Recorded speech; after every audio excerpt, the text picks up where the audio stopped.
আসসালামু আলাইকুম প্রিয় দর্শক, আজকে আলোচনা করব গাছ ঢলে পড়ার কারণ নিয়ে। একটি গাছ কেন ঢলে পড়ে, কি কারণে গাছ ঢলে পড়ে?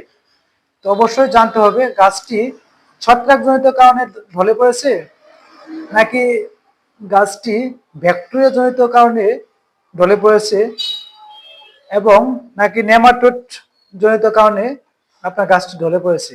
তো এই বিষয়ে যদি আপনি সঠিক রোগ চিহ্নিত করতে না পারেন, তাহলে কিন্তু আপনার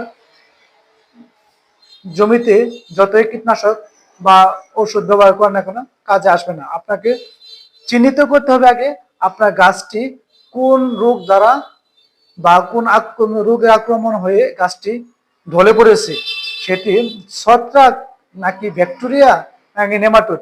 তো আপনি যদি দেখেন যে আপনার গাছটি ব্যাকটেরিয়া উল্টে দ্বারা আক্রমণ হয়েছে, তাহলে আপনাকে ব্যাকটেরিয়া নাশক দিতে হবে। আর যদি দেখেন যদি গাছটা ঢলে পড়েছে ছত্রাকের কারণে, তাহলে আপনাকে ছত্রাক নাশক আপনার জমিতে বা আপনার প্রজেক্টে ব্যবহার করতে হবে। আর যদি দেখেন যে আপনার গাছটি ঢলে পড়েছে নেমাটোড কারণে, তো আপনাকে সেখানে অবশ্যই নেমাটোড ব্যবহার করতে হবে। নেমাটোড নাশক যে ওষুধগুলো আছে এই গ্রুপে, সেগুলো ব্যবহার করতে হবে। অবশ্যই আপনাকে ক্যালকুলেশন এবং আপনাকে ওই গাছ এবং গাছের গোড়ায় কোন জীব দ্বারা বা উদ্ভিদ দ্বারা আপনার এটা আক্রমণ হয়েছে সেটা আগে জানতে হবে, তারপর আপনাকে ট্রিটমেন্ট দিতে হবে।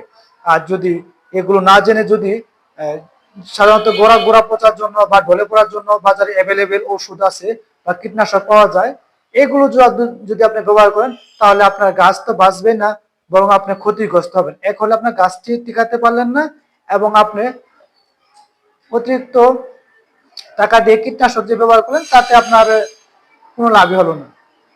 তো অবশ্যই এরকম গুরুত্বপূর্ণ তথ্য ভিত্তিক আলোচনা পাওয়ার জন্য আমার এই পেজের সাথে থাকবেন।